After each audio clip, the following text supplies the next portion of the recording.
Hello बच्चों, स्वागत है आप सभी का आपकी अर्थशास्त्र की ऑनलाइन क्लासेस में। आज मैं आप सभी के सामने उपस्थित हुई हूँ आपकी कक्षा 11 का अगला चैप्टर 11 में। चैप्टर 11 जिसका नाम है हमारा प्रक्षेपण के माप। प्रक्षेपण जिसे हम डिस्पर्जन भी बोलते हैं, मेजरमेंट ऑफ डिस्पर्जन या प्रक्षेपण के माप। और इस चैप्टर को आज ही हम शुरू कर रहे हैं, तो ये इस चैप्टर की हमारी पहली वीडियो है। तो चलिए शुरू करते हैं अपने चैप्टर को। सबसे पहले हमें पता होना चाहिए कि प्रक्षेपण क्या है, डिस्पर्जन किसे कहते हैं हम। तो अब तक जो हमने अपना, अगर हम बात करें अपने 10वें चैप्टर की, तो उसमें हमने पढ़ा केंद्रीय प्रवृत्ति के माप क्या है, औसत के बारे में हमने पढ़ा, मध्यिका के बारे में हमने पढ़ा। तो जो केंद्रीय प्रवृत्ति के माप थे हमारे, जो औसत था हमारा, वो हमें क्या बता रहा था कि कोई जो श्रृंखला होती है, उस श्रृंखला का, जैसे ये श्रृंखलाएं हैं, उन श्रृंखलाओं का प्रतिनिधि मूल्य के बारे में बताती हैं कि जो उस पूरी श्रृंखला का क्या करे, प्रतिनिधित्व कर रही हो, यानी कि पूरी श्रृंखला को वो एक तरह से रिप्रेजेंट कर रही है। तो औसत या केंद्रीय प्रवृत्ति प्रतिनिधि मूल्य के बारे में बताती है। लेकिन क्या औसत हमें ये भी बताएगा कि जो उस श्रृंखला के अंदर अलग अलग मदे हैं, विभिन्न जो मदे हैं, उनके बीच में आपस में कितना अंतर है। तो जो औसत है, जो माध्य हमने अब तक सीखा है, जो औसत सीखा है, वो हमें सिर्फ प्रतिनिधि मूल्य के बारे में बताता है। वो ये नहीं बताता कि जो अलग अलग मदे हैं, उन मदों में आपस में कितना अंतर है। या हम ये कह सकते हैं कि जो औसत है, उस औसत से जो दूसरी मदे हैं, अलग अलग मदे हैं, उन मदों में आपस में कितना बिखराव है, कितना अंतर है, कितना फर्क है। तो प्रक्षेपण क्या होता है, ये हमें बताता है कि उन मदों में और वो जो माध्य है हमारा या जो औसत है, उनमें आपस में कितना अंतर है। तो समझने की कोशिश कीजिए, प्रक्षेपण या डिस्पर्जन क्या कहलाता है कि ये जो श्रृंखला की अलग अलग मदे हैं, वो मदे और जो माध्य है, उससे उन मदों में आपस में कितना अंतर है, उन मदों के अंदर आपस में दूरी कितनी है, फैलाव कितना है, उसके बारे में क्या बताता है, हमें डिस्पर्जन बताता है, प्रक्षेपण बताता है। तो प्रक्षेपण के माप हमें क्या बताते हैं कि जो दी हुई श्रृंखला है, उस श्रृंखला की जो अलग अलग विभिन्न मदे हैं, उन मदों में, और जो हमने उसका एक माध्य निकाल दिया, औसत निकाल दिया, उस औसत से उस माध्य में और उन विभिन्न मदों में आपस में कितना अंतर है, कितना फर्क है। तो अंतर के कारण ही हम इसे क्या कह सकते हैं, विचरणशीलता या बिखराव भी हम इसे कह सकते हैं। बिखराव क्या हो गया कि भाई कितना फैलाव है उनके अंदर, मदों के अंदर। हमारा एक सबसे छोटी मद होगी, एक सबसे बड़ी मद होगी, और कुछ बीच की मदें होंगी। उन सभी मदों में आपस में कितनी दूरी है, कितना अंतर है, बिखराव क्या है या फैलाव क्या है। तो इसे ही हम विचरणशीलता, वेरिएशन भी बोलते हैं। इसे वेरिएशन क्या होता है, आपस में दूरी कितनी है, उन मदों के बीच में आपस में कितनी दूरी है। तो प्रक्षेपण क्या कहलाया हमारा, विभिन्न मदों में आपस में कितना अंतर है या माध्य से कितना अंतर है, इसके बारे में हमें प्रक्षेपण बताता है। इस प्रक्षेपण के लिए हम विचरणशीलता शब्द या बिखराव शब्द या फैलाव शब्द का प्रयोग भी हम कर सकते हैं। तो मैंने इसके लिए एक उदाहरण दिया है, यहाँ पर एग्जाम्पल लिया है। ये तीन हमारी श्रृंखलाएं हैं, श्रृंखला ए, बी और सी। अब ध्यान से देखिए कि हमें इसकी क्यों जरूरत पड़ी और क्यों हमें बिखराव के बारे में, डिस्पर्जन के बारे में पढ़ने की आवश्यकता पड़ी। ये हमारी पहली श्रृंखला है। इसके अंदर के मान लिया हमारे 5 जो है, 1 2 3 4 और 5 ये मजदूर है, और ये हर एक मजदूर की इनकम है। तो अगर हम इन सबको जोड़े तो ये हमारा बनेगा 2000। ऐसे ही ये दूसरी हमारी फैक्ट्री है, दूसरी श्रृंखला कह लो या फैक्ट्री कह लो। इस फैक्ट्री के अंदर हर एक मजदूर को ये मिलती है मजदूरी। इसको भी जब हम जोड़ेंगे तो इसका टोटल भी हमारा कितना आएगा, 2000 ही आएगा। ये तीसरी फैक्ट्री है। तीसरी फैक्ट्री में जो मजदूर हैं, उन मजदूरों को एक को 50 रुपए मिलते हैं, एक को 75, एक को 400, एक को 725, एक को 750। इनका टोटल हम करेंगे तो ये भी हमारा क्या आएगा, 2000 ही आएगा। तो 3 फैक्ट्रियां थी हमारे पास। तीनों फैक्ट्रियों को टोटल कितना मिला, 2000 मिला, और तीनों फैक्ट्रियों में 5-5 मजदूर काम कर रहे थे। तो अब अगर हम इनका औसत निकालेंगे तो औसत निकलेगा सिग्मा x यानी कि 2000/5। तो ये कितना आ गया हमारा, 400। यानी कि 400 हमारा क्या आ गया, माध्य आ गया, x बार आ गया, औसत आ गया हमारा। तो 400 इस फैक्ट्री के लिए तो बिल्कुल सही है, क्योंकि सभी को एक जैसा मिल रहा है, तो प्रतिनिधित्व मूल्य भी हमारा 400 ही है। ये जो अगली फैक्ट्री थी, इस फैक्ट्री के अंदर भी एक को 350 मिले, एक को 380 मिले, एक को ये फिर 50 रुपए ज्यादा है, एक के 20 रुपए ज्यादा है। तो इनके अंदर भी विचरण या वेरिएशन बहुत अधिक नहीं है। तो इसके अंदर भी हमें कुछ हद तक सही लग रहा है, हमारा औसत सही है। लेकिन जब हम तीसरी फैक्ट्री को देखते हैं तो इस फैक्ट्री का माध्य भी हमारा 400 ही आया। लेकिन देखिए 400 से एक मजदूर को तो सिर्फ 50 रुपए ही मिल रहे हैं और एक मजदूर को 750 मिल रहे हैं। तो 400 से ये बहुत अधिक है और ये 400 से बहुत कम है।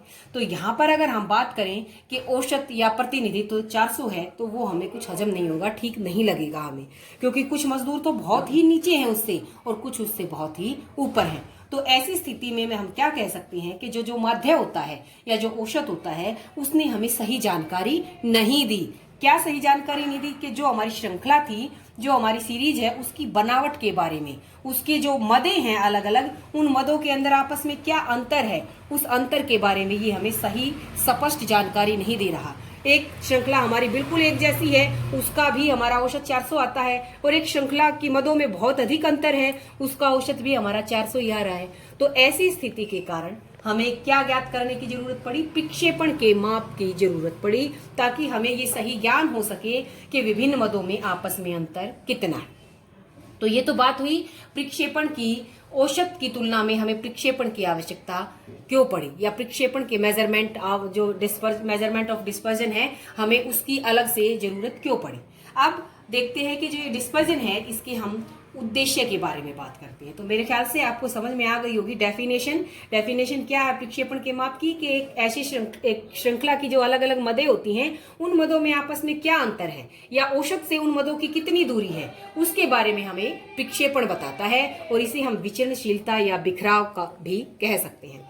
अब इसके उद्देश्य क्या है? पहला उद्देश्य अभी हमने पढ़ा है जैसे कि औसत मूल्य से मदों के मूल्य की दूरी जानने के लिए। जो औसत है हमारा, जैसे हमने ये निकाला औसत, इस औसत से जो दूसरी मदें हैं उन मदों की आपस में कितनी दूरी है, वेरिएशन कितना है, कम है, ज्यादा है या बिल्कुल नहीं है, तो उसको जानने के लिए पहला उद्देश्य क्या हो गया कि जो औसत है, जो प्रतिनिधि मूल्य है, माध्य है, उससे जो दूसरी मदें हैं उन मदों के मूल्यों की दूरी जानने के लिए, फैलाव जानने के लिए।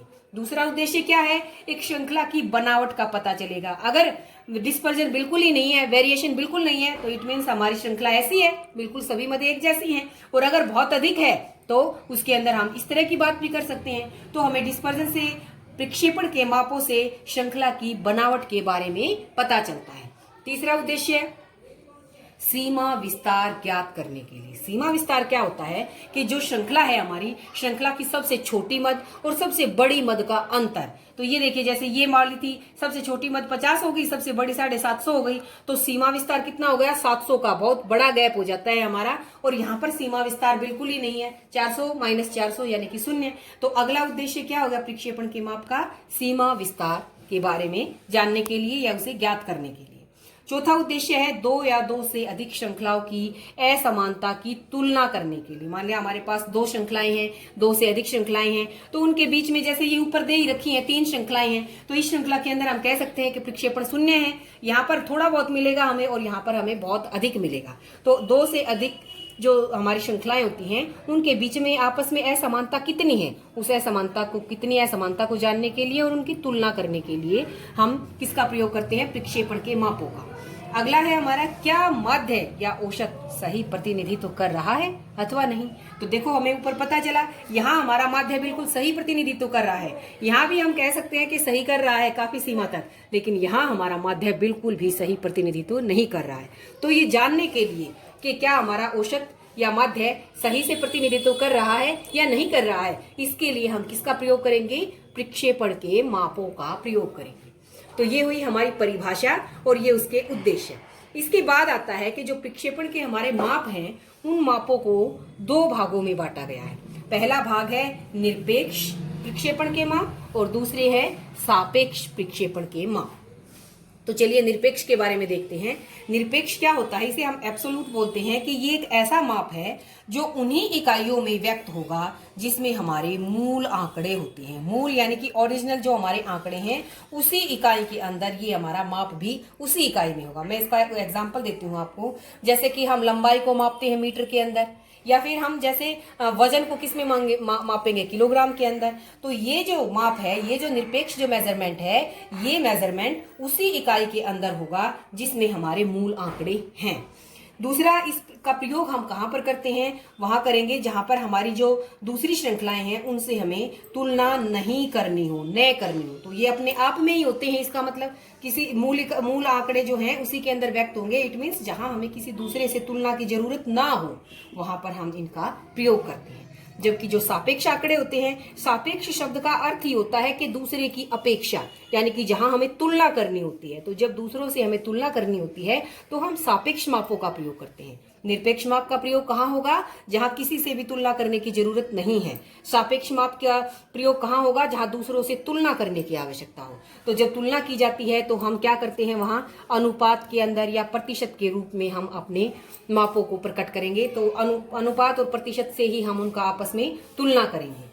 तो निरपेक्ष माप वो माप होते हैं जिसमें हमें किसी से तुलना करने की आवश्यकता नहीं है। ये अपने आप में ही जिस हमें मूल आंकड़े होते हैं उसी इकाई के रूप में इनको व्यक्त किया जाता है। यहाँ पर हमें दूसरों से तुलना करने की जरूरत पड़ती है, इसलिए हम इसे प्रतिशत या अनुपात के रूप में व्यक्त करते हैं। तो मेरे ख्याल से आपको समझ में आ गया होगा निरपेक्ष माप और सापेक्ष माप। अब इसके देख लेते हैं कि जो आगे जो हमारा चैप्टर है उस चैप्टर के अंदर हमें इन निरपेक्ष और सापेक्ष मापों के बारे में ही पढ़ना है। कुछ निरपेक्ष माप हैं, जैसे पराश कहते हैं हम इसे। एक है चतुर्थक विचलन और अंतर चतुर्थक पराश, माध्य विचलन, मानक विचलन और लॉरेंज वक्र। ये सारे हमारे आगे आने वाले टॉपिक्स हैं। अब जो हमारी नेक्स्ट वीडियो होगी उसके अंदर हम पराश और पराश गुणांक के बारे में पढ़ेंगे। फिर आगे हम चतुर्थक विचलन, अंतर चतुर्थक पराश और इन के गुणांक के बारे में। अब ये देखिए, जो सापेक्ष है वहां पर गुणांक, कोफिशिएंट बोलते हैं हम इसको। तो कोफिशिएंट जो परास के साथ कोफिशिएंट लग गया तो ये सापेक्ष बन गया।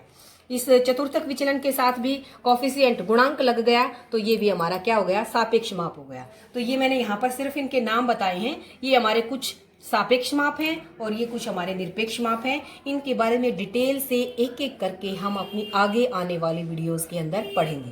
तो हमने आज पढ़ा कि प्रक्षेपण क्या है, प्रक्षेपण और औसत में क्या फर्क है, औसत की तुलना में प्रक्षेपण की हमें आवश्यकता क्यों पड़ी, उदाहरण से मैंने आपको ये समझाया है। इसके अलावा प्रक्षेपण के मापों के क्या उद्देश्य हैं, क्यों हमने प्रक्षेपण के मापों का प्रयोग करते हैं, और प्रक्षेपण के मापों के प्रकार, निरपेक्ष माप और सापेक्ष माप।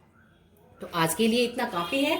जो हमारी नेक्स्ट वीडियो होगी, नेक्स्ट वीडियो से हम पराश के बारे में सबसे पहले पढ़ेंगे और फिर आगे जो जो हमारे टॉपिक्स हैं उन सब को एक एक करके हम कवर करेंगे। तो आज के लिए इतना ही। मेरे ख्याल से आप सभी को समझ में पूरा आया होगा, और अगर समझ में कम आया है या तो आप इसको दोबारा से सुने, देखें। आज के लिए इतना ही। आप सभी का वीडियो देखने के लिए, समझने के लिए बहुत बहुत धन्यवाद।